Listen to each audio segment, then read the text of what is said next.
Hello. Hello. Hello, everybody. How are you doing today, everybody? Are you well? Are you? Oh, it's nice. Hello. And welcome to jasonnewland.com. My name's Jason Newland. And please only listen when you can safely close your eyes. And welcome to Q&A Friday. This is Friday's version of Let Me Bore You to Sleep. LMBYTS. LMBYTS. And Vinny was all calm and quiet, and as soon as I start talking, he jumps down and decides to make as much sound as he can. Bless his little bum. So yeah, it's what is it? It's Friday the 29th of August 2025. And by the way, I tried to say thank you to everyone that sent me a PayPal gift, but I wasn't able to contact everyone because I couldn't find a way to contact. See, on PayPal usually it has like an email address or something, but on this one person it didn't, or a couple of people, so I do apologise. But I did post a thank you on my Facebook group. So I should let you know, I've got a Facebook group called Jason Newland's Boring Group.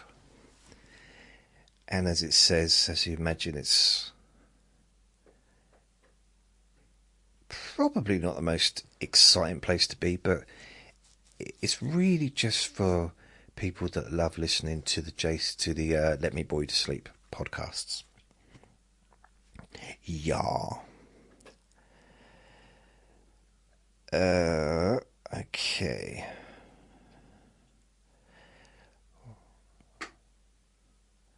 What have I done today?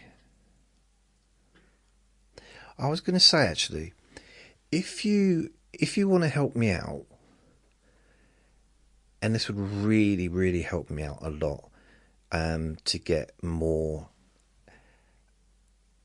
placed on Google, and also help the podcast out, is wherever you're listening to me, could you perhaps leave a review? That'd be brilliant. And maybe regularly as well. You know, if there's a recording you particularly like, maybe you can just say what you like about it. Because the more reviews I get on my podcasts, whether it's on Spotify, if you're listening on, I don't know, there's quite a few different places that you could be listening. What have we got? Apple Podcasts, Podcast Addict, Overcast, Spotify, my website, jasonnewland.com, Castbox, Deezer, iHeartRadio, Edge, Pocket Casts, Chrome, Antenna Pod, Spreaker, Android app, iVoox, Audible, VLC, Alexa, Media Player, Roku, and many others, actually. If you can do that, that'd be really, really helpful, because it can help me to reach more people and hopefully help more people. Thank you very much. So I haven't done a huge amount today. I woke up, had my breakfast, took Vinny out, and then we got rained on. It was raining, and To start with, it's just like a little bit, you know, spitting, as they say, just a little bit. Weird word, isn't it? Weird term for rain. I'm being spat on. Like, yeah, lovely. But that was okay. And then it started proper raining. And I ran back. This is about 8 o'clock in the morning, so I'm running back with Vinny. And Vinny decides he wants to start smelling things, sniffing things. Like, why? But yeah.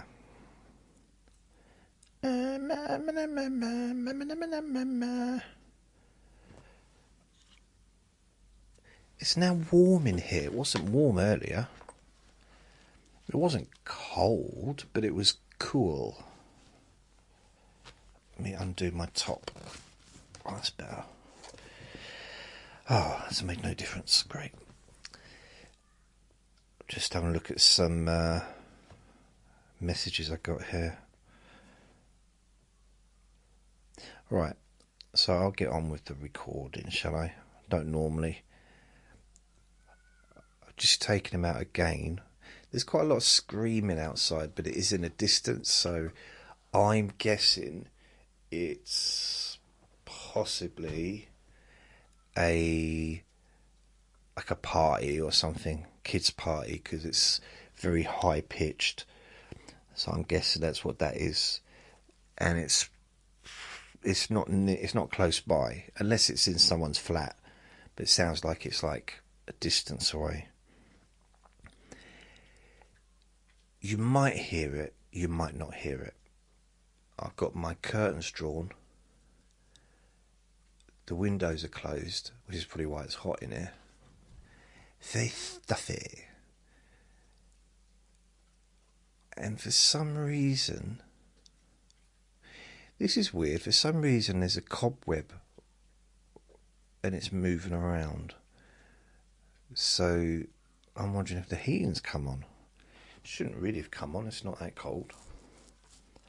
It's not warm outside, but it's not cold either. It really does feel like autumn is approaching. It's a very autumny kind of ish, you know.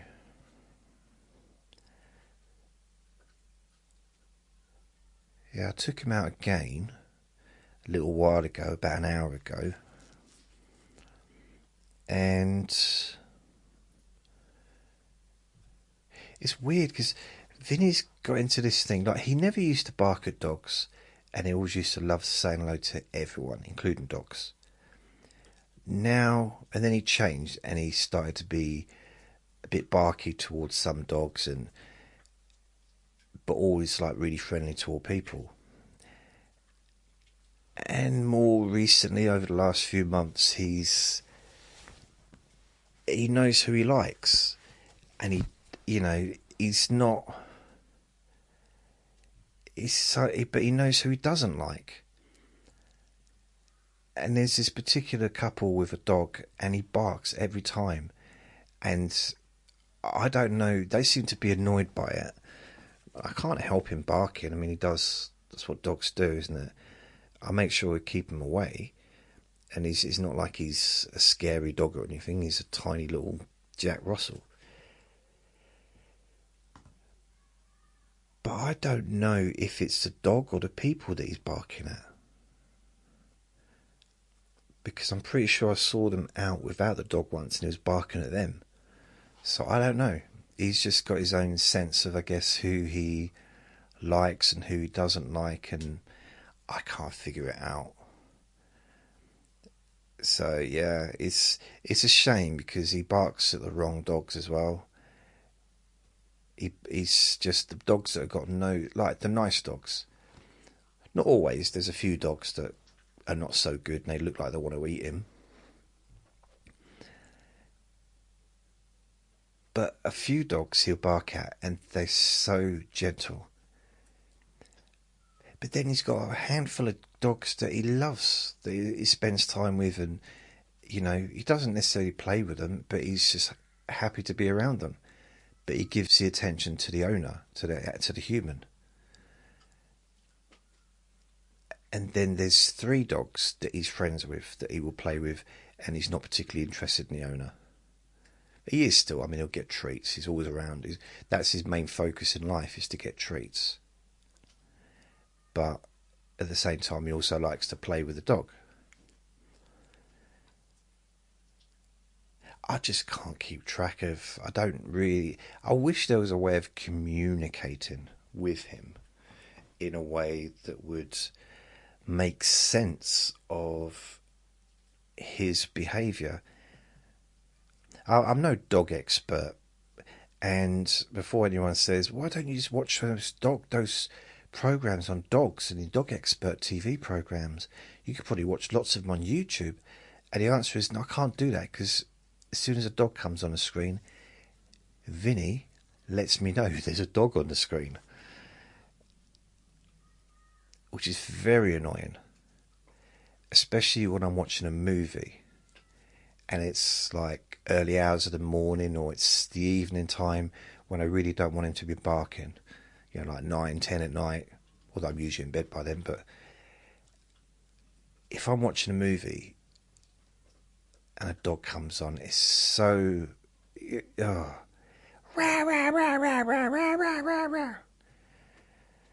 Okay, he barks. He doesn't do the sound I made, but he barks. And there's been times I've had to turn the movie off because he won't stop barking.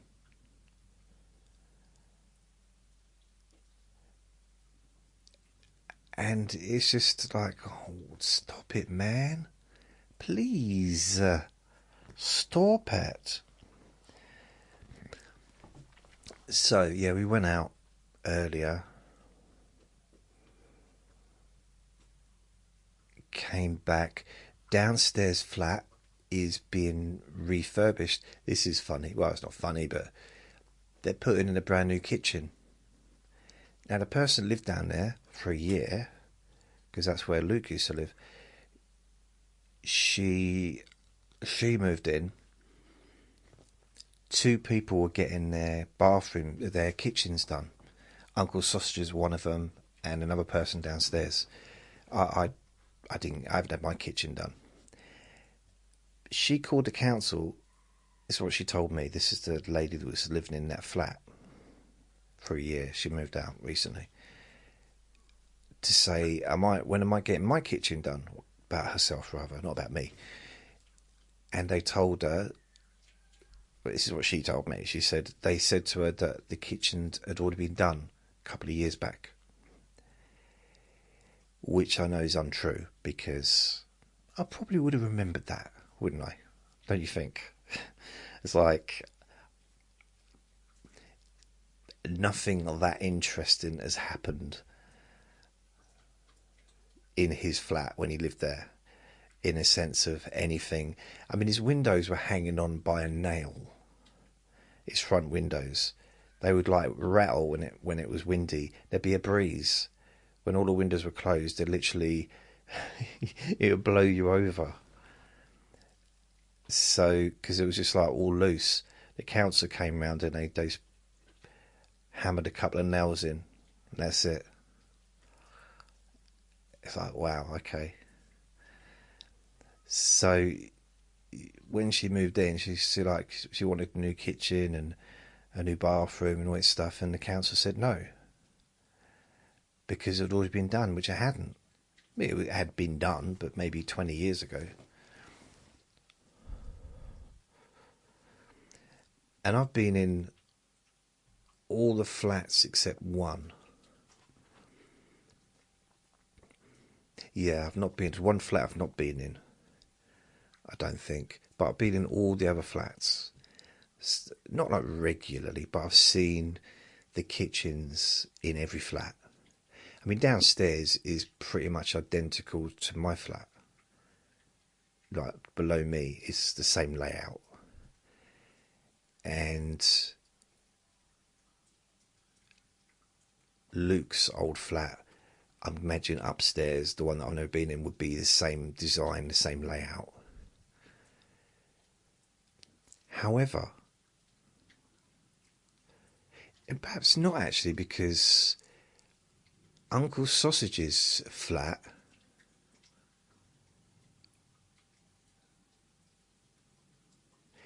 yeah, that's weird. Uncle Sausage's flat was... maybe not. Maybe it wasn't different. No, it's the same layout. Same layout as downstairs as well. Yeah, same layout. I'm just trying to remember, because I've not been in that flat very often. It's been a while since I've been in there. I mean, I know Uncle Sausage's flat layout quite well, and my own, of course. And, you know, the one that my friend used to live in. I went in there a couple of times since the new person moved in. Well, she's moved out now, but I went in there a couple of times. It was very weird. I didn't like being in there. Although it looked nothing like it did. It was really, if you closed your eyes and someone took you in there and you didn't know where you was, took you into one of the rooms, not the kitchen, the bathroom, because that looks the same, but they took you into one of the rooms and just like, you wouldn't necessarily know where you was to start with. I mean, the window's the same, but the decor, the furniture, it's very different. Very different. It was much neater, tidier. Yeah, it's much more... it's just nicer. It's very, I would say, minimalist. Not that he was a hoarder, but it's, you know, it had less stuff in there. Just different. The kitchen looked different as well. But then, you know, it had a new fridge freezer, new cooker, new microwave, new toaster, new kettle. And how do I know that? Because I'm the one that bought it all. Yep. Yeah. And a new TV. I got that for her as well. Why did you do that then? I don't know, I just wanted to help. I mean, this was last summer. But yeah, hey, not this summer, but you know, last year, 2024. She did say she was going to give me money back for it, but she didn't. So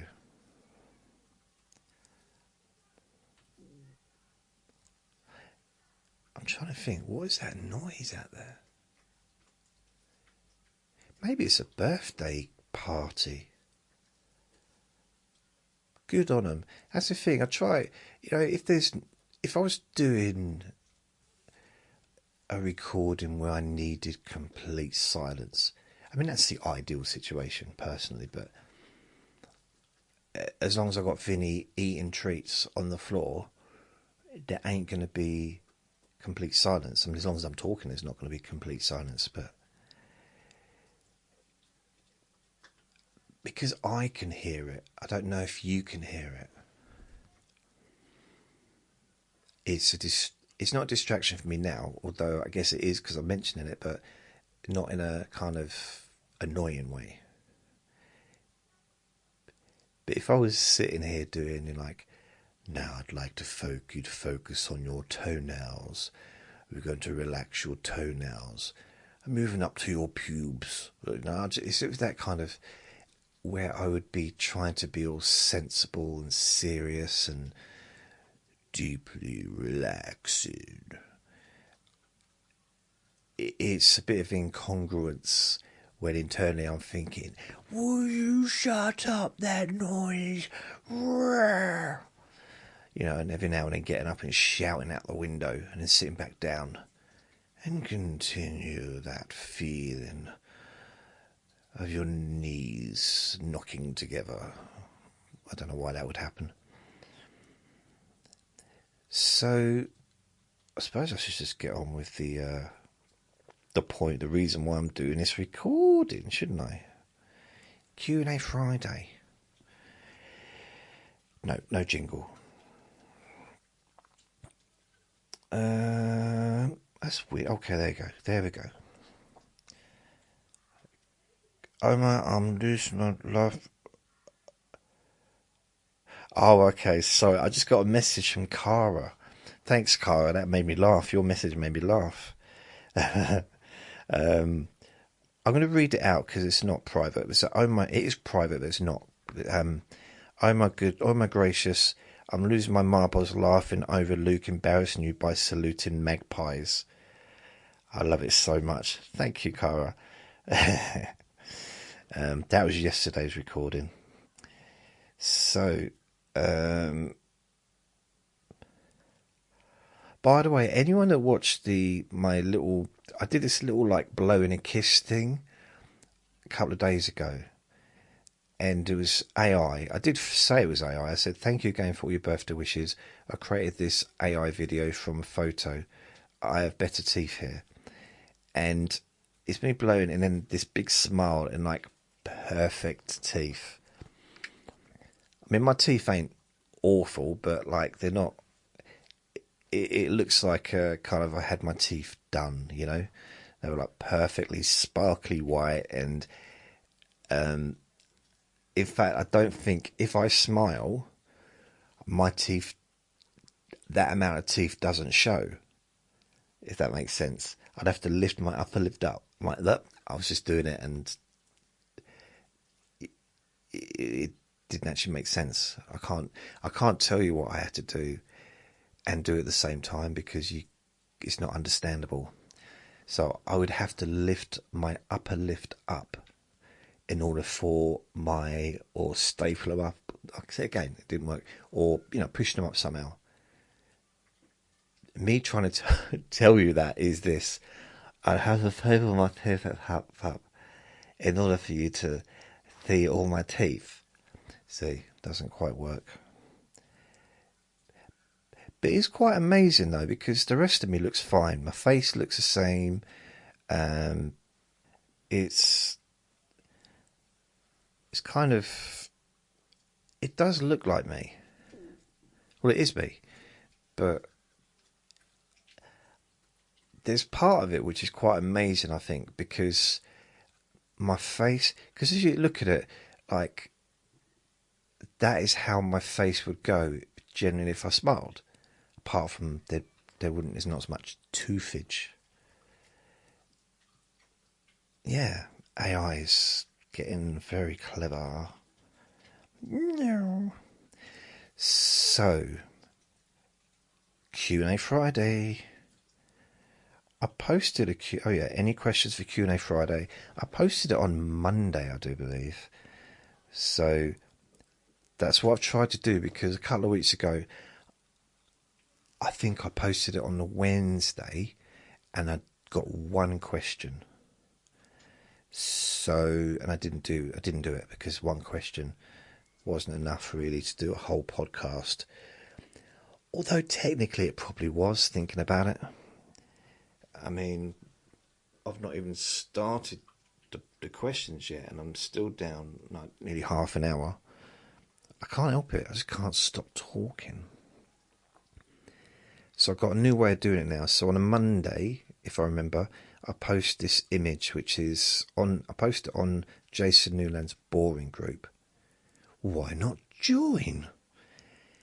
And it's just basically coloured thing, and it says, any questions for this week's Q&A Friday, kiss, kiss, kiss, and then a couple of arrows either side pointing down to a yellow part of the image, and then the date when the Q&A Friday will be. So in this case, the 29th of April. And I'm going to post one of those, if I remember, every Monday. But just change the date, I mean, next week's one will be... Why is this not opening? Oh, there it is. So I want all comments. Right, got it.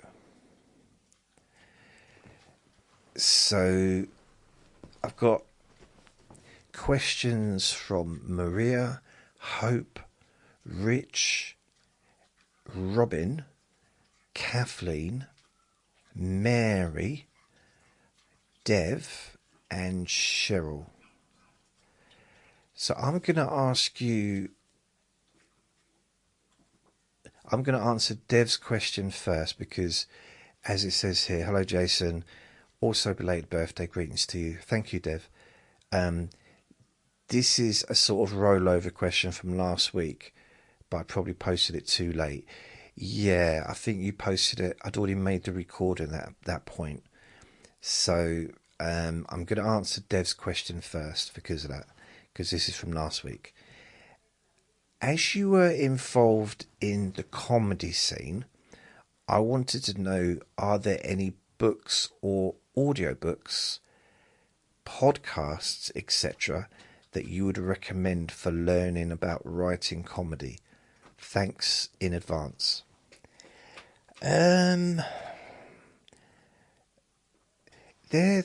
What I would advise, I didn't do this myself, which pretty explains why I wasn't very good. But there are comedy courses you can do, depending on where you live, of course. So I'm based in England, but at the time I lived in London, which is still England, and they had a comedy course. I forget what it was called, but it was very popular, and I would say probably 60% of the new comedians had been on that course, maybe 40%, but quite a few comedians had been on that course, and quite a few of them went on to do okay. So went on to do really, really well. I didn't do the course. And yeah, I don't know why. I'm not sure. I kind of wish I had. I would have benefited from doing that. But then also, I think I did go to a Mandy Knight, who was really, I don't know if she's still doing comedy, but I used to get on really well with her, and she was originally in a double act where she did improv. She's really good. She's a really funny lady. And she held this improv class, so I went along to do it. And thinking about it, the way I've kind of turned out, I reckon I might have been better at doing some kind of improv, bouncing off other people. That might have been a better way for me to go, instead of standing on stage just trying to, remember something that I'd written down at home. So there's lots of different ways to do it. So I think, like, if I'm going to come from one answer to your question is there are books out there. There are, where books on how to do stand-up. So I'm going to do all the work for you. Instead of you going online and searching for yourself, I'll do it. Don't worry, I've got plenty of time. I'm not busy. On Amazon, there's a particular 2 books, if I remember rightly.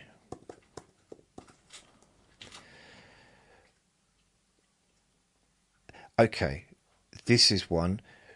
I don't know. Oh, Richard Belzer. Okay, he's a very famous comedian in America. How to be a stand-up comedian. So that's a hardback book. I've not read that.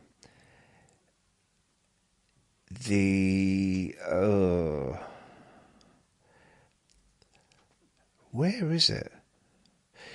This is a book I used to have, called The Last Laugh, The World of Stand-Up Comics. Now, I almost want to get it again, but I'm kind of cutting down on my books now. But if you want to know about the history of stand-up comedy in America, because that's pretty much where it originated. Stand-up comedy is an American thing, really. They were doing alternative comedy in the 50s. We started doing it in the late 70s. You know,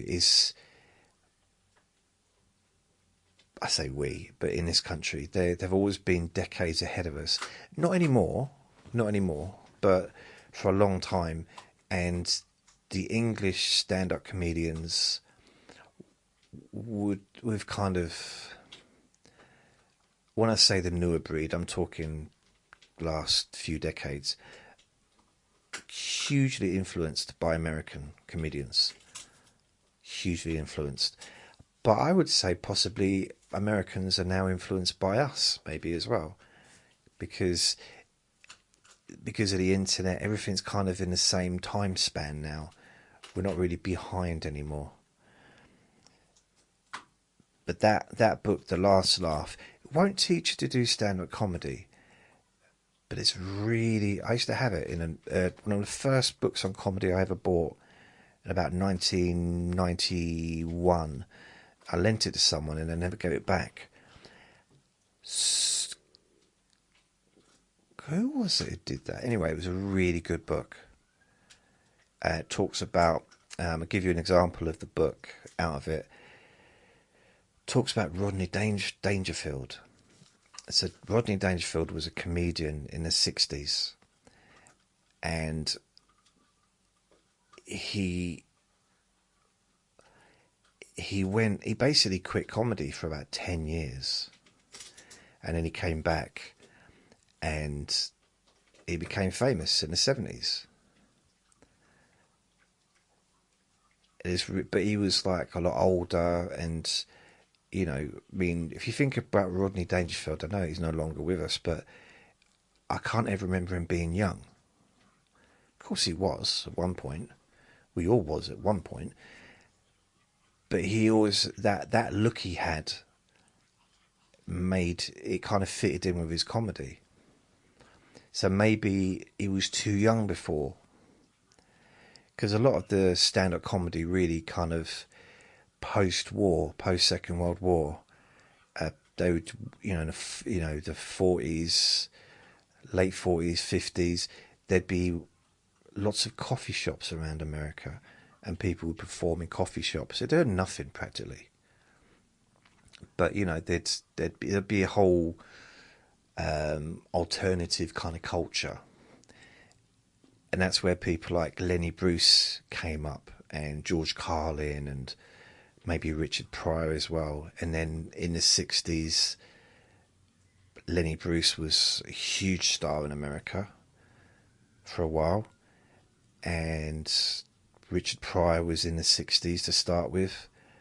He probably started in the 50s actually, but he was in the 60s. He became well known in America for a while because I think he said something. What did Richard Pryor say? He earned a really good living for about 5 years mimicking Bill Cosby. And by that I mean like with the jokes, with the act. Nothing else. And for those that don't know, Bill Cosby, don't worry, I'm not going anywhere weird with this. I think a lot of people outside of America maybe don't realise how big Bill Cosby was. And I'm not talking about TV-wise. I'm talking about before television. Not before television was invented, but before television, he was on television. Like anyone in the Western world is probably very well aware of the Bill Cosby Show, or maybe remembers it if they're, over a certain age. Maybe I don't think it's shown very often now for some reason. The reruns aren't on TV anymore. So he was the biggest paid star. It was weird because in about 1988, something like that, The three biggest paid stars, according to the newspapers I was reading, were all American. So the biggest paid stars in America anyway, entertainers. So you had Oprah Winfrey, Bill Cosby and Prince, and they were all making like 100 million a year, something like that. Prince was constantly on tour, selling millions of albums. Bill Cosby was on TV, and his TV show was everywhere. The most famous comedian in the world. Although I didn't know he was a comedian, I just knew he was Dr. Huxtable. I didn't know him as being... Didn't really know. I knew he was called Bill Cosby because it wasn't a Huxtable show, was it? It was the Cosby Show. Confused me a little bit. Doesn't take much. Isn't that amazing? But before that, Bill Cosby, I'm not saying that he was more famous, but he was a huge star long before the Bill Cosby Show, the Cosbys in America.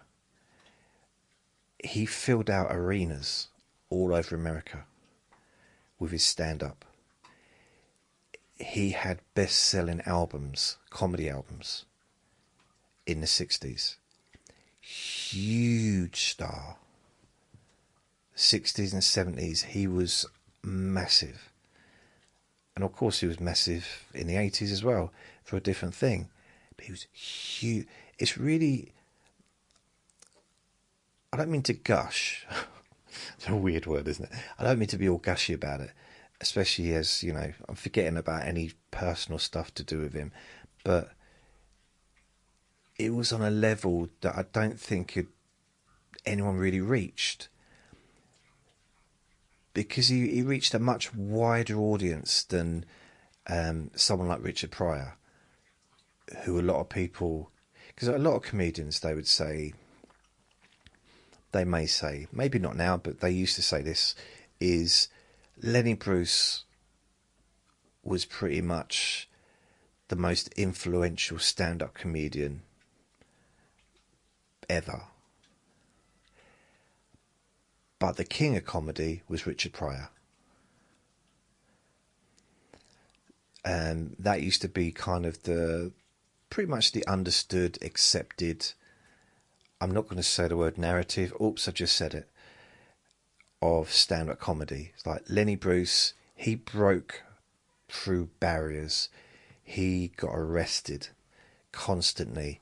And he died for his art, you could say. And he was funny. But then he got caught up in all the court cases, and that's all he did on stage, was just talk about his court cases. Richard Pryor, and he broke a lot of taboos, which more than probably anyone else at the time. But then when Richard Pryor went on stage, he got away with a lot more, because it was it was years later, and also he could talk about being black, and he couldn't get in trouble for that. Lenny Bruce used to talk about the different things between the races in America, and he got in trouble for it, and people got upset.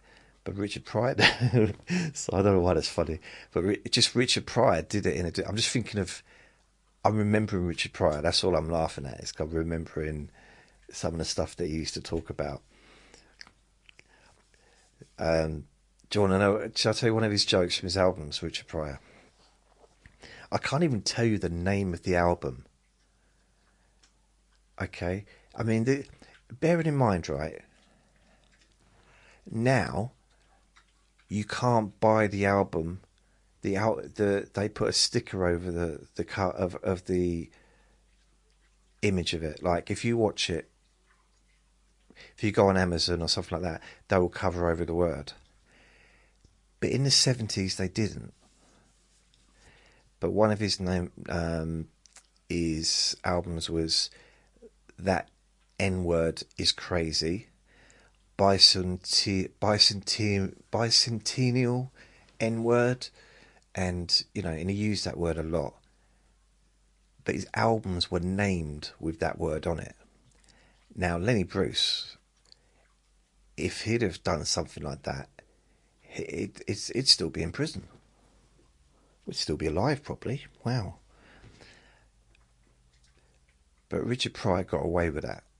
It just shows you how different things were by the time Richard Pryor was famous. But one of his jokes on one of his albums is there was two brothers, as what he said, two brothers stand, because he was talking about the cliche of different body parts and sizes between races and stuff. I'm not going to go into it, but he said, I won't do his voice. I used to be able to do his voice quite well. Two brothers standing on a bridge doing wee-wees. So side by side, weeing off a bridge. And one of them says, "Oh, the water's cold." And everyone says, "Yeah, it's deep too." So it's quite a funny joke. It's funny when he says it. I just think there's some of the stuff I can't tell you. He's worth listening to. If you've never, I realise that's not the question. But if you want to hear something that you perhaps never heard before, maybe check out a Richard Pryor album.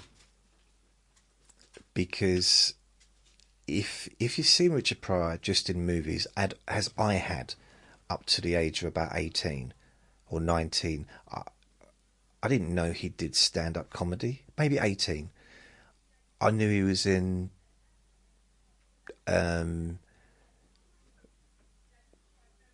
Brewster's Millions and See No Evil, Hear No Evil, and Stir Crazy, and all those movies that he did with what's his name, and Superman 3. So I loved Richard Pryor when I was a little kid or growing up. I loved him. It was hilarious, but I didn't know he did stand-up comedy, and there's no way in the world that anyone was going to show me his stand-up comedy because I was a little kid, because it was adults rating, and my dad was never into that kind of stuff anyway, so I never got to hear it. And then when I was about 18, I thought, I was in a second-hand shop, I think, like a record shop, and I was looking through the albums because I started listening to albums like Steve Martin, Emo Phillips. I'd started buying albums as well, so Emo Phillips, Steve Martin, Stephen Wright, Bill Cosby. There's quite a few Bill Cosby albums, and it was like I was so transfixed. And I started getting videos as well. So Steve Martin, as I said, comics from here as well. Jerry Sadovich, loads of sort of stand-up comedy. I had quite a nice library actually of videos, and then I discovered Richard Pryor. So the two things that I really remember discovering was, Steve Martin, I had no idea that he was a comedian. I'd seen him in movies, and some of his early movies I loved, long before he was famous in this country. I watched these films like Dead Men Don't Wear Plaid and Lonely Guy and The Man with Two Brains and stuff like that. What's the other one? Two of Me, or I forget it, but they were good with Lily Tomlin. That was so funny. And then he did The Jerk, and he became like more famous worldwide. He was famous in America already, but I didn't know that he was selling out arenas doing stand-up comedy. Now, Dev, you're probably regretting asking me that question because you got me onto a subject that I didn't realise I still had a bit of passion for, which is weird. But yeah, when I discovered Richard Pryor's albums, I couldn't believe what I was listening to, because it was stuff that I wasn't supposed to be saying. Well, still not allowed to say, but it was, I hadn't really heard other people say it. And then I discovered George Carlin, who, in a way, probably made me laugh even more. Some of his earlier stand-up comic like albums, so funny. And I really got into him probably in the early, probably about 1990 and then 91. So I was listening to him quite a lot then, when I kind of started out doing comedy. And I had it influenced me in no way. So I was listening regularly. I was listening a lot to some of the greatest comedians, and it did not improve my performance. And also, I was seeing in person some brilliant comedians regularly, like every week, sometimes 2-3 times a week, including those that I used to be on the same bill with. And I still didn't get any better. Well, I got a little bit better, but I didn't improve to the point where you kind of think I would do, being around such talent, which I was for a long time.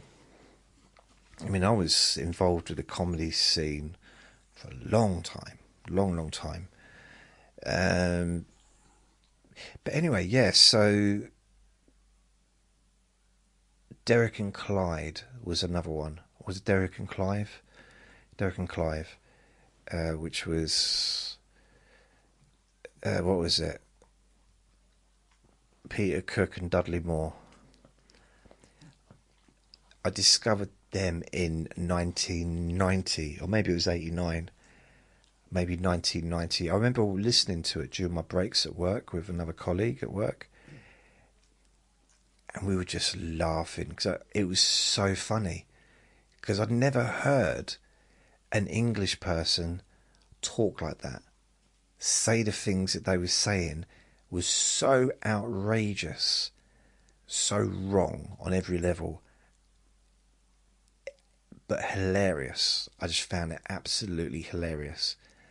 And there was 3 albums, I think, including the live ones. So there's Ad Nauseum, Come Again, and I think it was just a live one. I think, unless there was 4 albums, but I think it was 3. Anyway, as far as books go, yes, I've got a couple. I can't find the one I was looking for. So there are quite a few stand-up books. A stand-up comic, How to Become a Stand-up Comic, on Amazon. So there's a few. But what I would probably recommend, if you're living in London, or if you're in a city, or just check, there might be something local, is if you can find a course which you can go to, like a 4-week course, one evening a week, or one Saturday afternoon a week for 6 weeks or whatever.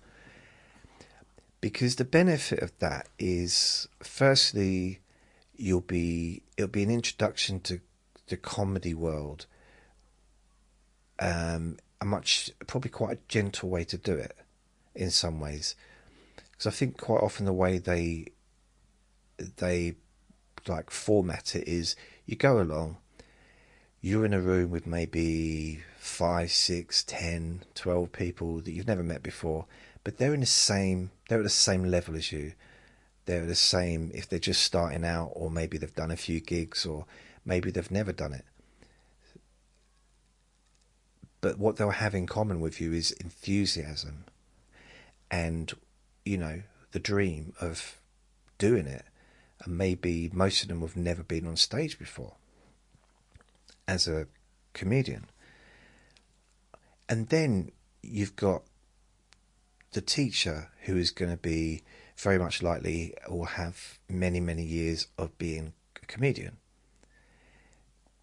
And thinking about this course in London, they used to have headliners from the comedy circuit in London every week come along and talk to the group, which is something you're not going to get in any other situation. It's, you know, I mean, you probably can go to a comedy club and say hello to someone that's been on stage, you know, they're the headliner and so on. I really enjoyed your performance. They might say thanks, but the chances of them sitting down for half an hour and actually going through what it's like to be a comedian and getting advice, even I struggled to get that. And I was a comic and I knew these people. You know, once I started, I got to know some people and I didn't get hardly any advice. I think I was given up as a lost cause first, you know, very early on. And I just, it seemed like the biggest joke of my comedy act was me. That was the biggest joke. Bless. So yeah, I'm sure either Ben Devo or whatever used to have a book. But then another thing in the course they do is, generally, as far as I know, they build up to you doing to put in a nice 5 minutes together, and you performing every week. You go and perform something in front of the rest of the group, with the culmination of an actual gig at the end of it, and all of you will go on stage in front of a paid audience or maybe a free audience at a comedy club or a comedy night or something like that. So there'll be an audience members will be there, and you get a chance to perform in front of complete strangers, an actual proper comedy audience for the first time. And the good thing about that is the audience know what they're coming to. It's not like an ordinary open night spot night where they might be coming to heckle and stuff. They're coming to support because they know that you've just gone through a course, a 6-week course or whatever. So they're going to be supportive. They're not going to laugh if it's not funny, but they're not going to be hard on the comedians. And they'll be open to, like, it's nice. Now, I've got a lot of information about these courses because I know a lot of people that went on them. Well, I did. And yeah, so that's what I would recommend. The books are good. You can learn something from books, of course. Most of my learnings really come from books, I guess, but yeah, there's a lot. There's a lot of books on stand-up comedy that you can get hold of. I don't know which one I would necessarily recommend. I'm just looking down.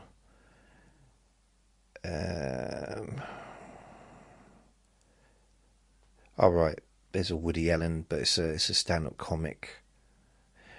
Okay, so I can't think. I'm going to put Richard Pryor in because I just want to see what the if it's censored. Richard Pryor.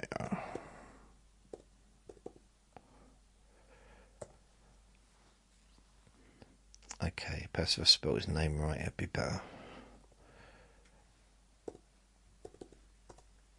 Here we go. Right. Oh, it's all of his films from 80 to 91 on Blu-ray. Richard Pryor's also... What? Oh, there's a book about him called Pryor Convictions. Another book called Becoming Richard Pryor. Okay. He did... I still... It's really childish, but there's a movie that he did. And I think it's called The Toy. And he's like looking after this little kid who's rich. And I think he's kind of like the kid's toy, just to do what the kid wants him to do. And he gets introduced to this little kid. And so this is Mr. Pryor, or whatever his name was in the movie. And said, welcome, and I'd like you to meet your new boss, Master Bates. Now, I saw that when I was, probably about 14, 13, and I'm still laughing because I'm so childish. I still find it hilarious. It's weird, isn't it?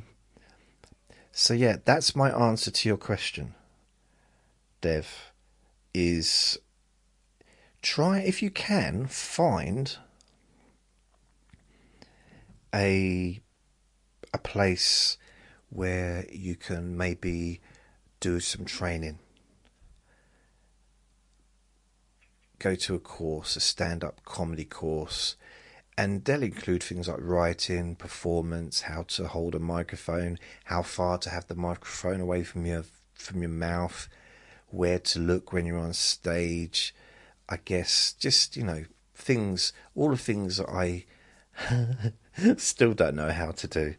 So, thanks for that. So, Maria, hi Jason. On a recent recording, you mentioned that you might need new glasses, spectacles soon.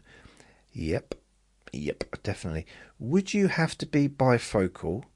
Would they have to be bifocal or varifocal? Have you ever worn contact lenses, or it's something you consider doing? Thank you. Well, thanks, Maria. I'll answer the second question first. No, and no, and no, and no, and no. Contact lenses, no. No. It's not something I would do. I understand why people do it, especially like younger people. I mean, not everyone likes glasses and to wearing glasses, and they can get in the way. They get steamed up at times, and they get dirty, and depending on what you're doing. I mean, I'm a messy eater, but contact lenses, no. I just don't know. It doesn't really appeal to me. Never has. As far as bifocals or varifocals, I'm not quite sure what varifocal is. Bifocal, I think is I think I have variofocal. Is that where like the different parts kind of you can't see, but yeah, you can see because they're glasses. But my glasses at the moment, the bottom part is for reading, and the middle part is for like distance, and supposedly the highest part is for like computer work, but generally it's the bottom parts for reading, and it's not big enough because I need separate reading glasses. Maybe that's what the varifocal is. I used to have trifocals where this is years ago when I was in the call centre, and or was it bifocals? Yeah, but they were almost, they had like a line across. So I could read at the bottom. The middle was for distance, and it was really weird. It felt very strange because I felt like I was taller than I would normally be. Because instead of like the distance, it brings it closer, doesn't it? But the bottom part was pushing things further away for some reason. So I felt really tall, which was nice, but I felt like a bit stumbling a bit. I tripped over a couple of times. And I realised my shoelaces were undone. No, I didn't. That was weird. But yeah, I think no contact lenses, but also no longer am I going to get any kind of bifocals. I'm going to stick to, from now on, at least, going to stick to glasses for reading, separate. Glasses for everyday use, for distance, which I definitely need more than anything else. And maybe try and get some glasses for computer use. So 3 separate things. I do have anti-glare, I think. They're supposed to be anti-glare, but I do, video myself and they do glare, so I'm not sure what that's about. They stare right at me. But the other active light or whatever, so they turn into kind of shades when I'm outside in the sunlight. That's something that I had because in my family we've got macro degeneration. It's kind of like a hereditary thing. And a few years back, my optician said, yeah, the best thing to do, because he looked at the back of my eyes, he said, well, it's potentially the beginnings of that. You need to just protect your eyes when you're outside. So that's what I do. And he said, well, you can wear sunshades. I said, yeah, but I need glasses. So I'd have to get the sunshades in my prescription. So it'd be easier just to get them shade, to shade on their own. Yeah, I'm going to get some soon. Maybe not before Christmas, but I will eventually when I get things sorted out. I've got a few bits going on, so once I get everything sorted out, I'm going to get myself some glasses, and that'll be it. So that'll be good. Hope asks, how did you end up adopting Andre? Well, I didn't want a ferret. That's a good way to start my story about one of the loves of my life, which Andre was. Still is, actually. I love that little boy. I will love him forever. My Luke downstairs had a ferret when I moved in. He had a ferret, and I was like, okay. First of all, I was a little bit scared. Very scared. Because I just didn't really know what to do with it.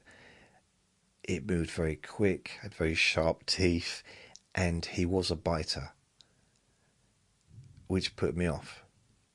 I think it might be thundering. So it put me off, okay, because I didn't want that. I didn't want something that was going to be biting people who came round. Not that I get a lot of people visiting, but I didn't want to be bitten myself. He found it funny. He'd let L was the name of the ferret. It was the polecat, but he'd let him bite him, and he just didn't care. He bit me once, like really bit me on on my arm, and what ferrets do is do like the crocodile roll. It's not good, and it really hurt. It left a mark on there for weeks. This was early on my time living there. So I thought, no. Because I wanted to get a dog. And he said, oh, why don't you could get a ferret? I said, no, you're right. And I was going to get a dog, and then the dog that I went and visited didn't like me. A bit like Vinny, just wasn't interested at all. And it was a puppy, but it was in a shelter, an animal place. And I just I want my feeling, my theory, my idea, if I ever got a dog of my own, would be to go and visit that dog, and maybe there's 6 dogs, and one comes up to me and chooses me. That's what I wanted. I wanted a dog to choose me. It didn't happen. So I visited twice, still didn't really feel any connection with the dog. So I decided not to get that dog. And they kept saying, calling me, well, we've got other people that want to take it. So we'll just do that then. Because it just didn't feel, it's a beautiful little dog, but it just didn't seem like the dog liked me. A bit like Vinny. And he doesn't seem to like me. I think he loves me, but he doesn't like me, I think, sometimes. So I didn't get an animal in the end. I didn't get a pet. And then around the November time, might have been October, November-ish. I normally say November, but I don't know. And this was 2015. Luke says to me, I said, yeah. He said, my friend who breeds ferrets has got 2 ferrets needing new homes. And I said, yeah. He said, are you interested in getting a ferret? Now, well, you might not know this, but Andre was related to L. So L was Andre's uncle. Like blood relative. Because he'd got L from there as well, from that same friend. Like a few years earlier. So they were related. Anyway, I thought, yeah, maybe I will. But then I thought, they do stink a bit. I personally love the smell of Andre, but I know not everybody is into that kind of stinky stink. I think he didn't always smell good, because they are kind of a bit skunky at times. Anyway, I thought about it. I thought, yes, no. And then I thought, no. No. I've got a brand new carpet that's only been in there for a few months. The flat's looking good. I don't want it ruined. Well, I got a bit interrupted then because Vinny started barking and I couldn't figure out why he was barking. And then I heard some thunder. Now, we've had thunder before. I don't mean, in history.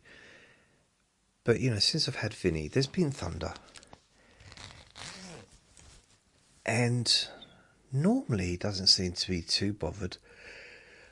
But it did. I think normally, maybe the TV would be on, so it'd kind of cover it up a little bit. But yeah, he didn't like it. The only other time I've seen him really disturbed by anything outside, is fireworks once. We was out at night and the fireworks were going off and he pulled me home. So he didn't like that. Another time, he didn't like the aircraft going over to an air display because there was lots. He didn't like that because it was very noisy. And the air balloon the other day, last week or whenever it was, he pulled me home from that. He didn't like that. Most things don't really bother him, but just things from the sky, generally. I said to him, just don't look up. And he told me I was being silly. I haven't got to look up to hear the thunder, have I? I said, all right, wow. So yeah, Andre. So at this point, I'm thinking, I don't want someone that's going to bite me. It's going to make a mess everywhere, and no. I really decided I was a firm negative. Like, no, 100% no, don't want one. I love Elle. I did.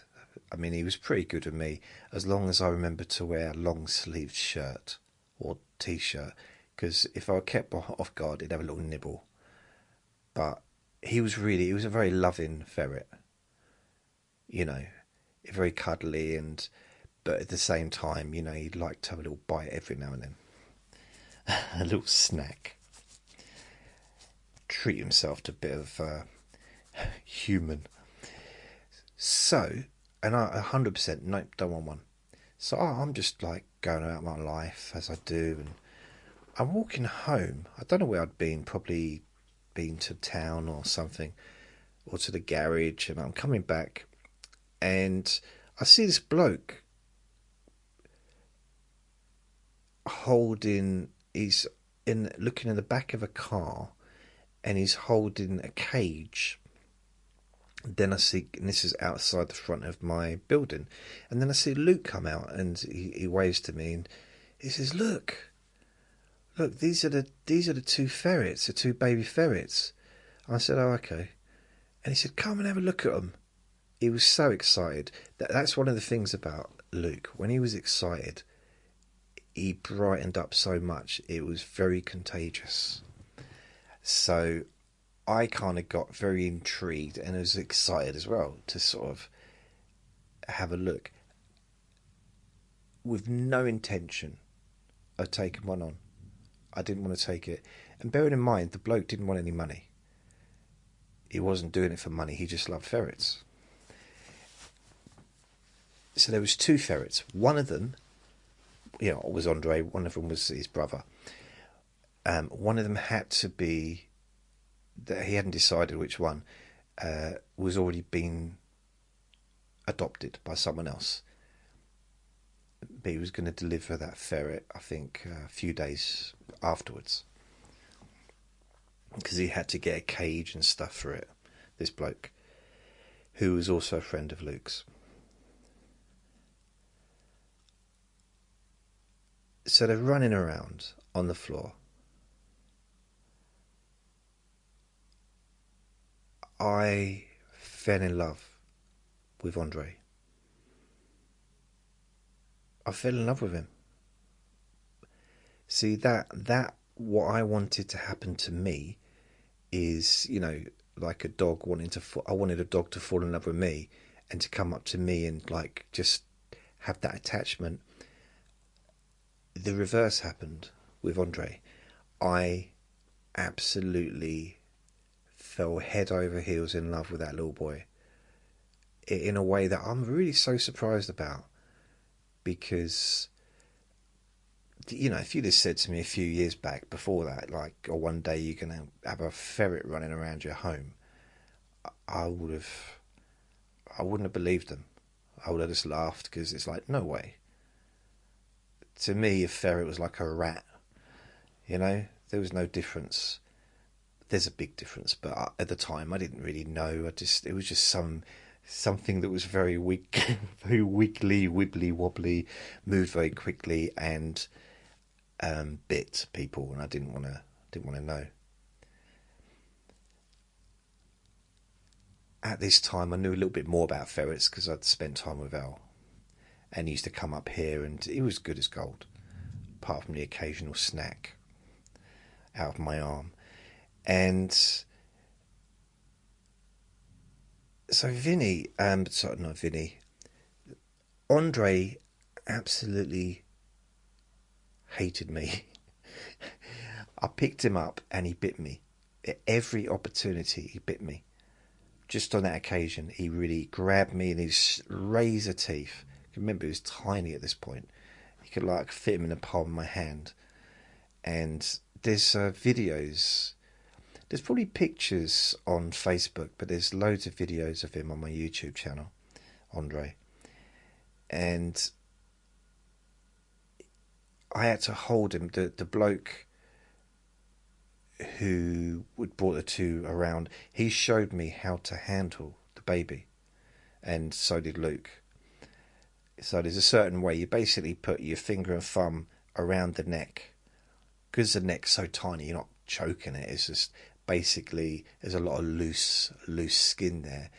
It just means that they can't maneuver their mouth to bite you. And another thing is,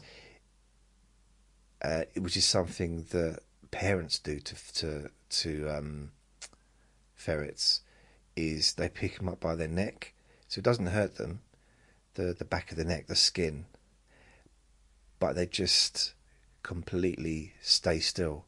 They stop being naughty as soon as that happens, or you can drag them back like that and they just stay still. So if it doesn't hurt them, but it makes them be passive. They give up. They kind of so that's kind of something I learned to do. But the rest of it was just not made up as I went along. But Luke kind of taught me quite a bit, I suppose, as well. Yeah. And I went from nowhere in the world to I want those smelly things in my flat. to I've never wanted anything as much as I ever did in my life. That's probably a bit of an exaggeration, but I really like. The other one I had no interest in. And it was just as cute as, I'm sure every baby ferret is just as cute as each other. But there was something about Andre. I don't know what it was. There was something about him. Something about his little face and his little mask. That he had it like almost like he had eye mask on him. Like he was highway Dick Turpin or, something like that. Bank robber. Maybe not. But yeah, it's just cute, his facial features. And I had to have him.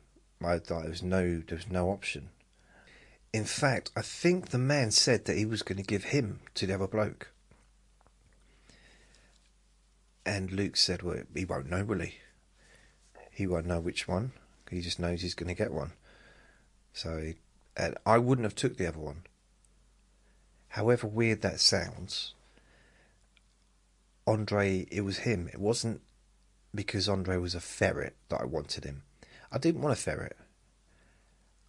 I wanted Andre. I just fell in love with him. He's just something about him. And so for the first 2 weeks, I had him, and all he did was bite me. But I continued to pick him up at every single opportunity, cuddle him. He never bit me on the face, so I could literally put my face right up to his. He was probably scared, to be fair. Imagine seeing my face so close up. Probably scared the hell out of him.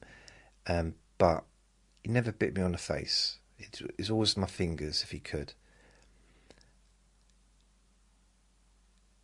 And after like a couple of weeks, the bite. I've told this story loads of times, but I was just sitting down on a Saturday night watching the boxing, and he climbed up my leg.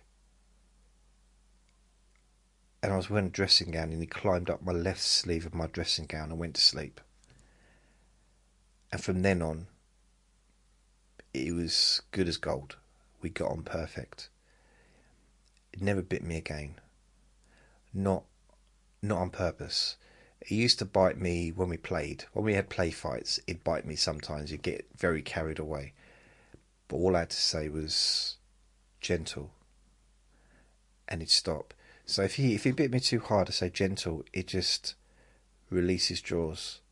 So his teeth would just kind of touch in my skin. We communicated quite well, which is a bit weird, I think. But yeah, I think perhaps I should have got another ferret, maybe. But you know what? Vinny came into my life. And I'll be honest, when I lost Andre, it was too much. I mean, I didn't really believe that I could be so attached to a little thing like that. But I was. And my vow, and a lot of people do that, is then they say, like, I'm never getting another pet. That's it. And I definitely meant that. I wasn't going to get anything. Not a dog, not a cat, anything. I'm not allowed to have a cat anyway, but not up here. Because I'm on the first floor. The cat can't get out.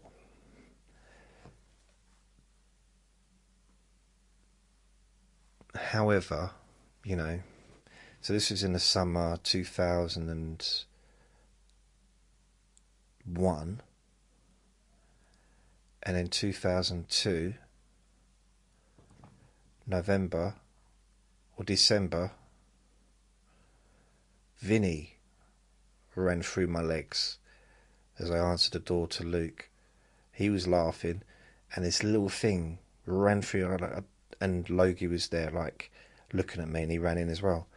I was like, what the heck is Logie chasing? For a second, I thought he'd got another ferret. And it wasn't. It was Vinny. But Vinny was 10 months old. So he wasn't a hugely smaller than he is now, but he was smaller. And, I mean, I couldn't see him. He was moving so quick. And, you know, that's how I ended up with him. But with Andre, that's how I ended up with him. It was just a fall in love situation. And no matter how, you know, the ending wasn't good and it was hard, but he did bring a lot of pleasure into my life. He made me laugh a lot. And yeah, I actually adored him. And I know that there's a couple of people over the years they've mentioned, like, saying why does he, not to me, but like maybe on a Facebook group or on a Facebook page, why does he keep talking about Andre? He's been gone for ages. That's why. It is the same reason I talk about my nan. The same reason I'm probably still going to be talking about Uncle Sausages in 10 years' time. The reason I'm still talking about Luke. Because they were big parts of my life. And that doesn't change just because they're no longer here. It's, you know, they're no longer a big part of my life day to day. But I think once someone has that,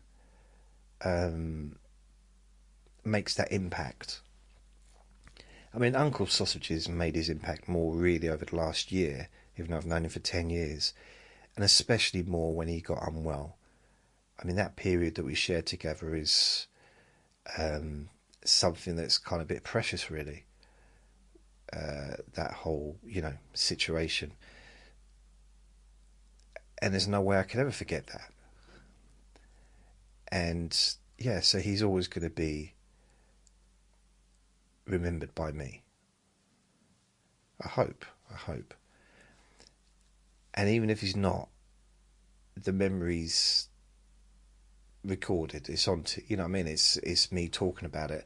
So even if in 30 years' time, perhaps for whatever reason I don't have the actual memory, I can listen back and hear about it and think, oh, he sounds nice. Who's this bloke that's talking? Why has he got such a squeaky voice? So yeah, that's how I got Andre. Thank you for that. Rich asks, when's Vinny's birthday? It's the end of February. So he would have been born in 2000 and end of February 2023. No, 22. So end of February 2022 was when he was born. The exact date I used to have, I could probably get it, because I used to have a picture with a date on where he was literally a baby. You know, like it looked like a, I don't know, like pink little turnip or something. But yeah, so end of February. He'll be 4 next year. Robin asks me, have you ever been inside Hampton Court Palace? I'd love to visit there. First of all, I thought, I don't know, but now I do know. Hampton Court Palace, I'm pretty sure it's got a zoo. I don't know why, but I have the feeling there's a zoo there. Hampton Court Palace Zoo.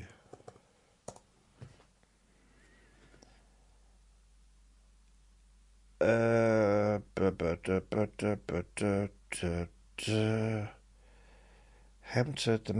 Court Palace first. Right, it doesn't look. There's Hampton Court Beasts. Okay. Yeah, there is. Is there? Okay. I'm going to change it to does have a zoo.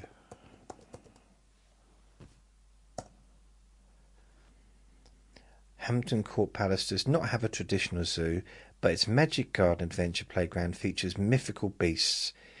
That's probably what I visited when I was a kid. I thought they were real animals. Wow. No wonder I was able to kiss a tiger on the lips. All that bragging for years afterwards, thinking I was more invincible than Tarzan, when clearly I wasn't. He wasn't. Yeah, I have been there.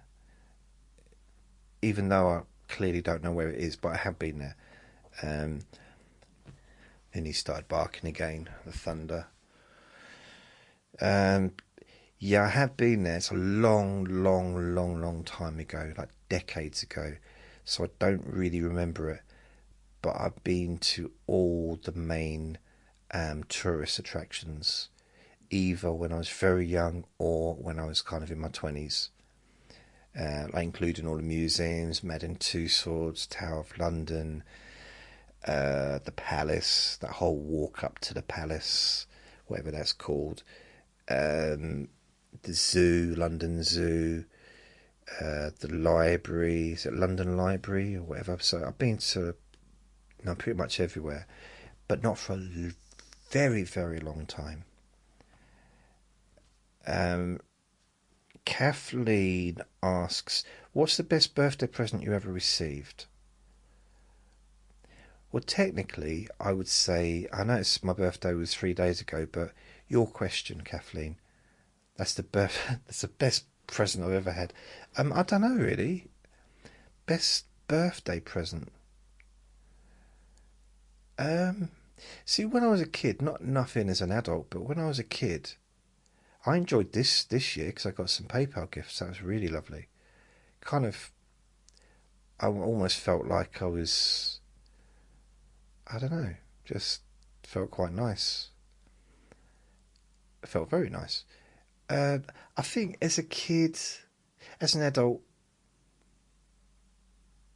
nothing. I mean, not nothing, but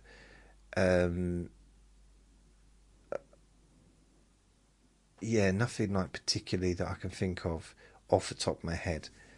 As a kid, nothing really stands out because they all. The thing is, with my dad and his wife, they were very generous when it came to Christmas and birthdays. I'm not saying they weren't the rest of the time, but they were very. I always got lots of presents for birthdays and Christmases from the age of 7 to 15. So it was, yeah, it was like every year. I mean, 15 was a bit of a slow one, but all the other years is, when the whole family was together. Yeah, every year was good. Like Christmas as well. There was never any disappointment. There was never like, oh, I didn't get enough presents, because I always got more presents than I ever needed. I was very fortunate. And the same was with birthdays. I always got lots of presents. And I liked all of them, really.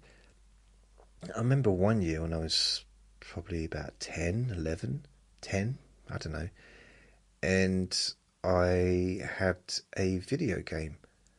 So that was cool. Like a kind of a Space Invaders asteroids kind of game that was handheld, but it was a big old thing with batteries. The batteries were the size of a car. But it was a big thing, but loved it.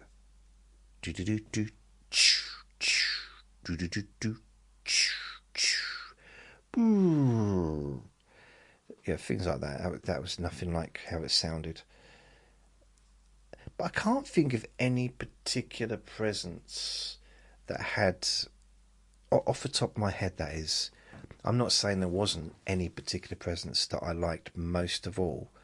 And I'm trying to. The big presents really, I think, were Christmas time. Because I got a couple of The two biggest presents I remember at Christmas.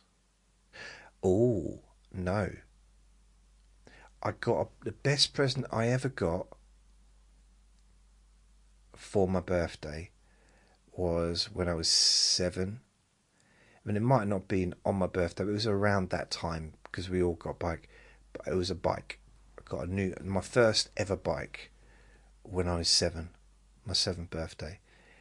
And my dad taught me to ride, and he did that whole thing where he's like holding on to, because I kept falling off, and he put stabilizers on, and he said, "Oh, I'm holding on," and he was behind me, and I was cycling, and I said, "Are you still holding on?" He said, "Yeah." "He's still holding on?" He said, "Yeah, I'm still holding on." I'm thinking, why are you doing such a soft voice? I said, "Are you still holding on?" He said, "What?" And I shouted, "He's still holding on," and my phone rings, and he said, "Yeah, I'm still holding on." And I'm thinking, mobile phones aren't even invented yet. This is 1977. This is really weird. I wonder if it's real. And I look behind me, and he's nowhere to be seen. I'd cycled into a different town. I'd been gone for about 6 hours. Never really could gauge time back then. So yeah, that's when I realised I could cycle without him. Like holding on, I mean. But I did have stabilisers. Stabilisers are good. I think everyone should have stabilisers all the time. It just makes sense, doesn't it? Because at least then you can just stop your bike wherever you are and just leave it standing up. There's no reason not to have stabilisers. I remember seeing someone years ago in a park having a go at their kid because they had stabilisers. And like, almost like, "You can't still have stabilisers, you're 9 now." And like, give the kid a break. You know, what does it matter? Really? But, yeah, the bike. That was the best birthday present I got, was that bike. I did get another bike at Christmas quite a few years later when I was about 13 and maybe 14, 13, something like that. And it was a racer. And earlier on, but probably about age 10, 9, 10, maybe 11 even, I got a telescope for Christmas. I think it was Christmas. It might have been for my birthday. It's possible. I don't remember exactly. But yeah, I got this telescope, really nice telescope. But yeah, so I can't really. I would go with the bike, and it was a grifter, I think. And it was the first time I'd ever had a bike. And I mean, that was the best summer of my life. It was. There's no other summer. It wasn't about the heat. It wasn't about the weather.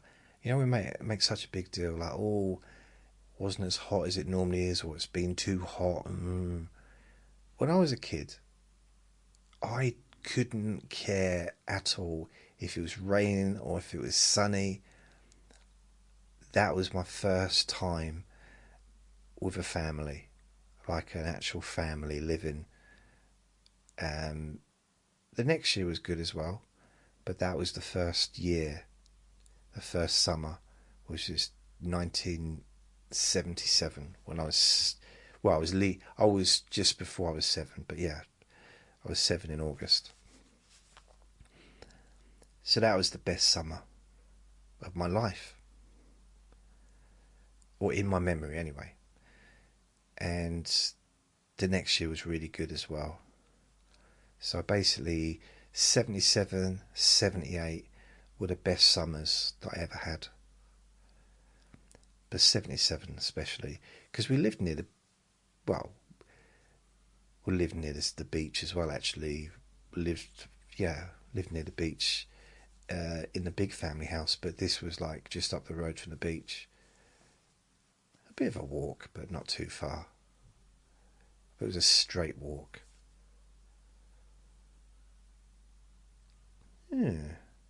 Yeah, so that's what I would say for that. The bike, that was my favourite, the best present I ever got.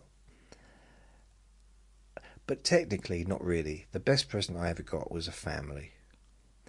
If I'm going to be sentimental, so we moved out of the children's home and lived with my dad and his new wife permanently the summer of 1977. Possibly June, maybe July. It was because back in them days, a couple of weeks was like a few months to a little kid, isn't it? It's like a long time. So we probably moved there after school finished. So I went there, left Southend, and we moved there. Instead of visiting at weekends, we moved there forever. And it was, so technically, that was like the best birthday present I ever had, because for the first time, well, since I was a baby, I had two parents and my brothers all together in one house. Yeah, so that was brilliant. Yep, and I was the baby for one more year. For just 1 year. Move on, JJ. Mary asks me, how do you design the episode title artwork you use?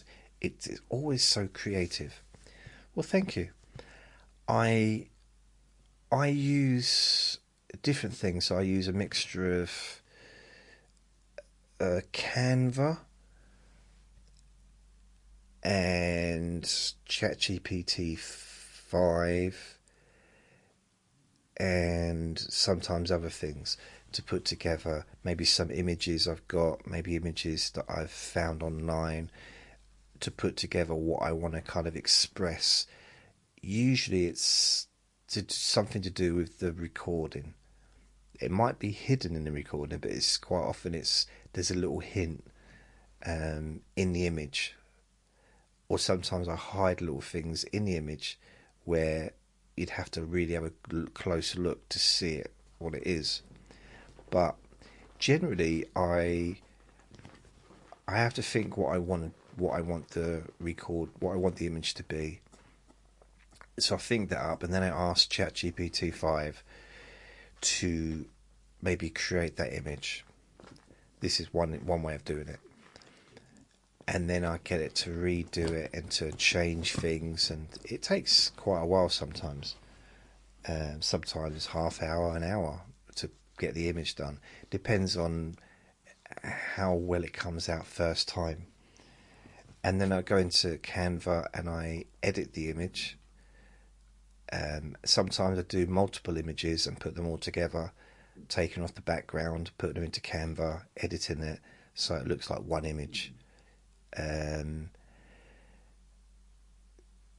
So that's kind of what I do. I used to, sometimes again, I take stuff from online and I change the image, edit it, or pictures of myself or pictures of Vinny, or put in my picture and make me be in this scenario, and things like that. So the Q&A Friday images just generally just Q&A Friday. But like I did an image yesterday, Goodbye Uncle Sausages, and it was a nice image. It was a picture. Not one I made up, just one that had been taken yesterday. So I do sometimes do that as well. There's pictures of me in my Sea Cadet uniform, pictures of me in my karate uniform, when I was a kid, that is. So there's lots of different images. I mean, I've done 1,400, and I don't know how many I've done now. Let's have a look. So yesterday's one was number 1424. So this is 1425.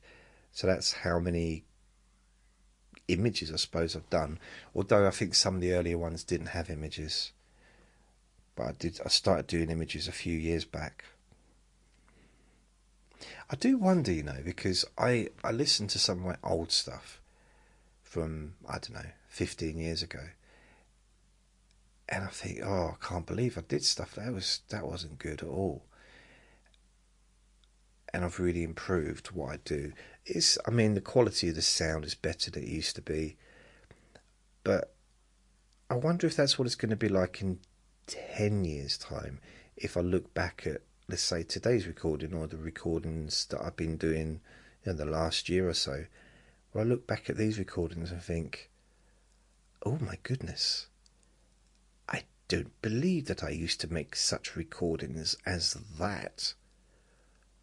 I'm so glad that I managed to improve the quality of the content. I don't know. I might look back at this and think, God, what was I doing? It's possible. So, what was the question again? What's the best birthday? No. How do you design an episode? Yeah, so that's kind of how I do it. They're creative, but I have to say what I want. So I have to create it kind of in my mind, roughly what I want, and then I have to find a way to put that together. Because I'm not an artist, like as far as creating images, it which you can do. There are programs that you can put an image together and make it from scratch. That's not something I could do, or something that I even want to learn to do. But I know what I want.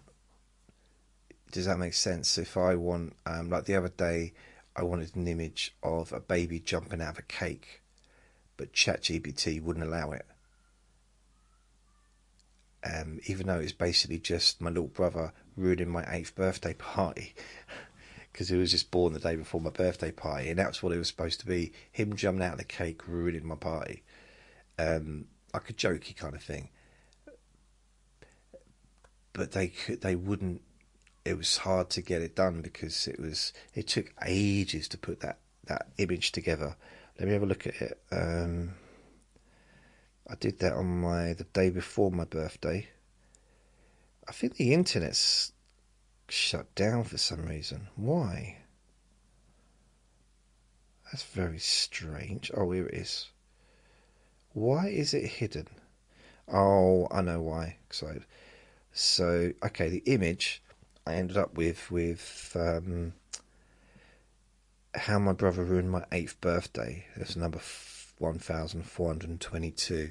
So that was on Monday, and it's an image of me frowning with birthday boy on my t-shirt.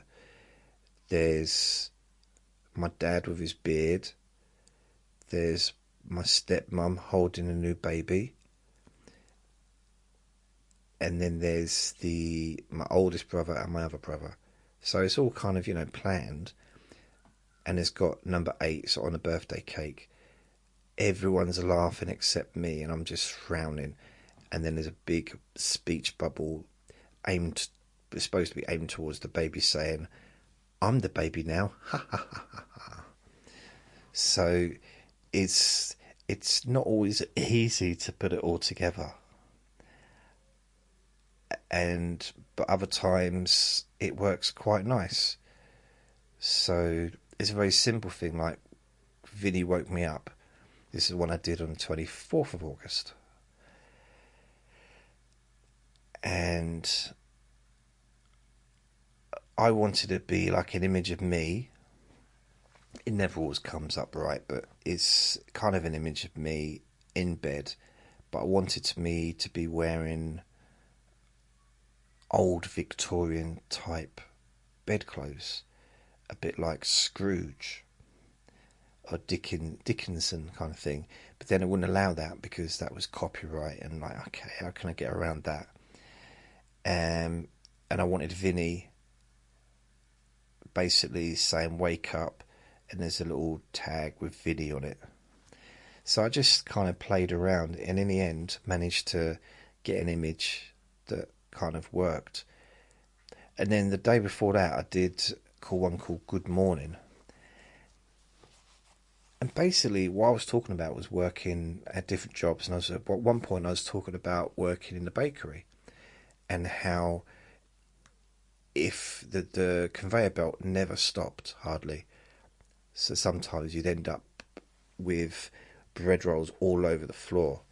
So I thought I wanted an image of me with bread rolls kind of up to my waist, and then falling off the conveyor belt. And it took quite a while for me to get it done. You know, lots of different versions, and then I found it. So even though the image is, it probably looks like quite an easy image to do, it took a while to kind of put it together. And then I did one last week, 22nd August 2025.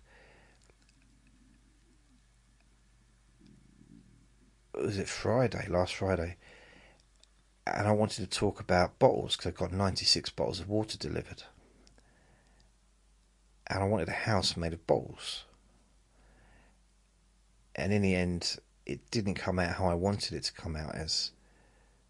But I had, I spent so long on it, I just thought, it's just going to have to do. So, I did that. I wasn't crazy about the text, but it ended up okay. I should, if I did it again now, I'd make a few changes. And then I did one the day before. I bored myself to sleep, so I've got a sheep in a chair asleep, but dreaming or thinking or whatever, dreaming of, instead of sheep jumping, running around, he's got humans. So you've got a human jumping over a fence and two humans like running around. It's just little things like that. There's another one called Thin Legs that I did the day before, and it's basically a caricature of me with a big upper body and tiny little legs. Because I bought some tracksuit bottoms, and then teddy bears. That was Trivia Tuesday last week. So I've got a picture of a teddy bear picnic. So three bears, all with hats on, drinking through straws out of some glasses, with some burgers and stuff, on the blanket, checkered blanket. But in the background, because I'm in a park, in the background you've got all these humans just running away, around screaming, running away, screaming. So I like that. And then another one, mental health review. I seem to be doing one every day. I've been quite good recently. Mental health review is, there's Bugs Bunny sitting on a psychiatrist couch, and the psychiatrist looks a bit like Freud. And there's that whole thing, Christine pointing out, "What's up, Doc?" It is the whole, so it was quite, because I just had a mental health review on a Monday. And then I got one up, I don't know why I'm telling you. You might already know this, you might have seen them. I have to go outside, and I think this was Sunday, the 18th. So there's me, well, it's kind of not really me, but it's kind of a me kind of picture. A middle-aged man, more hair. And there's I have to go outside at the top. But he's in a kind of a very grey kind of room, and there's a doorway, but everything outside the doorway is very bright, light and colourful, kind of like the Wizard of Oz. So that was what I was looking for. It took a while to get that together, but I was pleased. I mean, I had to make a lot of changes to get it to where it was. So Yeah, that's kind of, what is that? Sometimes it's quite easy. You know, like Trivia Tuesday a couple of weeks ago, I was talking about Vikings, I think. So I just wanted to be a Viking with green beard, with a helmet, with the title Trivia Tuesday. And that's what it did. And it did it very quickly. Well, it took a few seconds, maybe 10 seconds. And it was pretty much perfect straight away. So there's times like that when it's really good, and other times when it takes absolutely, well, it seems to take a long time. And sometimes I can't be bothered. It's like, just, I don't want to spend so long working on images. I just want to get the thing out. I've made the recording, just doing the editing. And there's been times where I've actually just put it out without an image because I just like, no, this has taken way too long. Especially when I had to keep going up to the hospital. So I'd edit and then I'd just like post it without an image. So that's kind of my creative take on that. So some would argue maybe that it's not creative at all because I'm not the one really doing anything. I'm giving the instructions. But yeah, it's coming out of my head. It's coming out of my mind, a lot of it. And I also have to do the editing, and I know what I'm looking for. So yeah, thank you for that. So Cheryl asks, since you seem concerned about your forehead getting larger, oh my goodness, would you consider getting a hairpiece? No, never, ever, ever, ever, ever. However, I think the only time I would ever get a hairpiece, it would be probably in the event of if I was in a play or if I was in some kind of fancy dress situation, then, you know, perhaps I would wear like a wig or something. But, and, you know, I do understand why people do need to wear hairpieces and wigs and stuff, but I don't. Especially as, although I go on about my hair and stuff, I've spent many years bald. I've been shaving my head on purpose. It's hard to do it accidentally, but you know, basically, I don't care that much. I'm just a little bit annoyed that I don't have control over it anymore. Because before I'd shave it off and I was in control. Now I don't have to shave it all off because it kind of does it. It doesn't grow back, so it's a little bit annoying. My forehead getting larger. I like that. No, never. No, I wouldn't. I don't. I understand. You know, like some famous people. They. I don't think I'd look younger. Because that's the thing. Like, okay, I could be in my 60s. Well, I'm 55 now. I don't think I'm going to look younger with a hairpiece. I think the only thing that would make me perhaps look a bit younger if I didn't have the grey. But then my hair's not that grey. It's grey, but it's greying at the sides, at the top. But there's a lot of hair that's still dark brown on my head.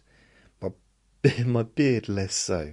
My beard's definitely gone much more greyer than my hair on my head.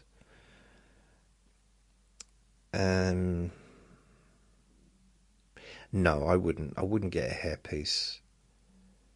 And I think if I met someone and they kind of were really like, "Oh, I want you to get a hairpiece. I don't like being with someone that's bald."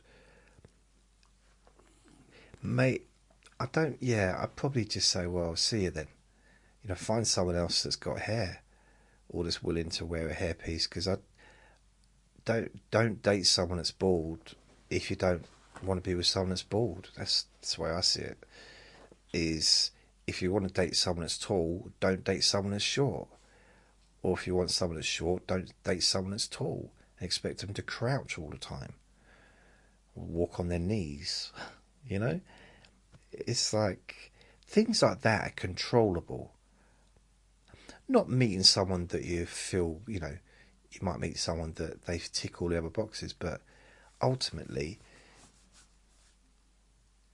why walk up to someone and start talking to them if it's a big no-no, them being 7 foot tall and maybe you're 4'5", and you know your limit of height is only, you'd only go as high as 6'2" for a partner, you know, or you want someone shorter,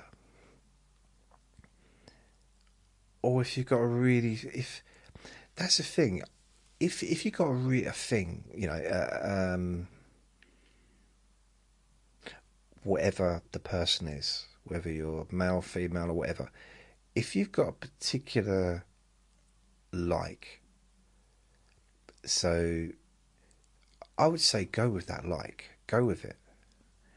Whether you really got a thing for someone with a certain colour hair, or someone with a type of, maybe from a certain part of the world, or someone who's really, really, really tall, or whatever. If you've got something, if that really has a big impact on how you feel physically and emotionally, then it makes sense to kind of go towards that, you know, or body size even. But then body size, like height, is not really going to change. You're going to get a bit shorter with age.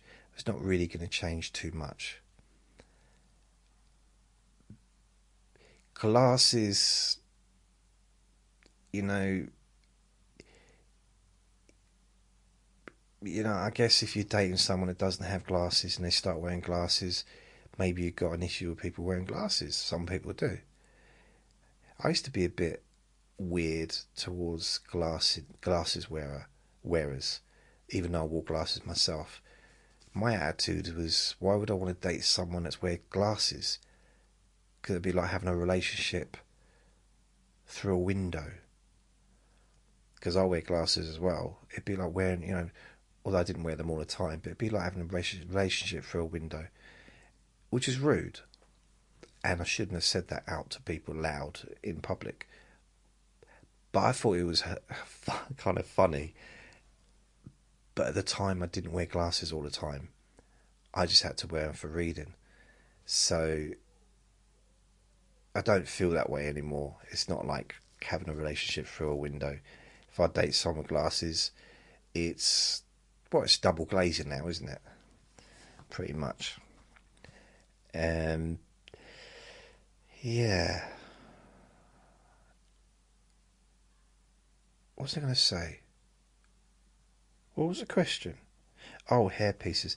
So yeah, I see a lot of the old movie stars, like from the old days, that used to wear wigs, and you could see it was wigs,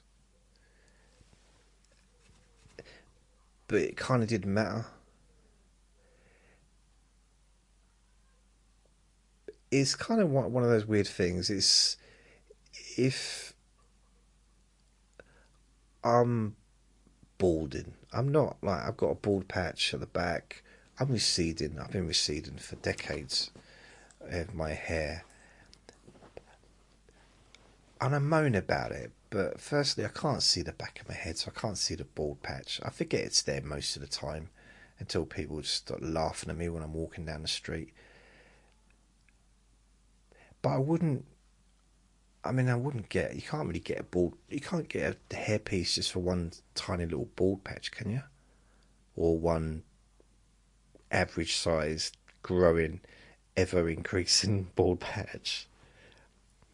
I don't care. I'm at an age now where having a bald patch, there's no shame. There's no shame in ever having a bald patch, but I'm 55. I'm allowed to have a bald patch without having to explain myself, you know.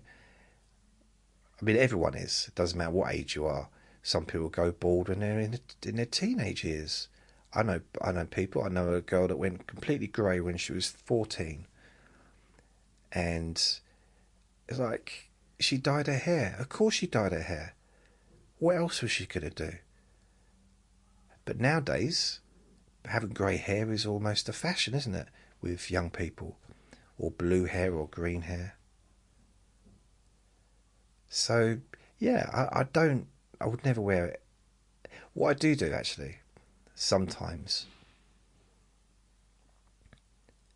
there's a lot of banging around. I wonder what that is.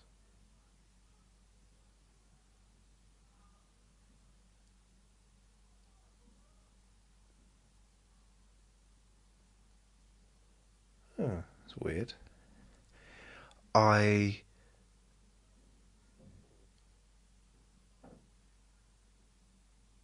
I can't think of what I was talking about.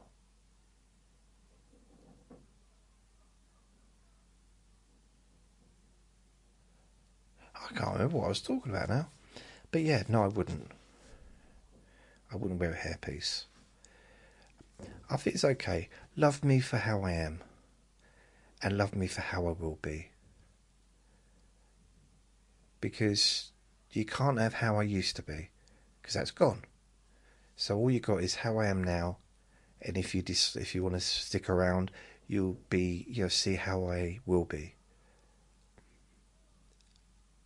Mind you, if you listen to the podcast, you'll find out how I was as well, because I do talk about the past. It's hard to talk about the future, isn't it? Because it hasn't happened yet, apparently.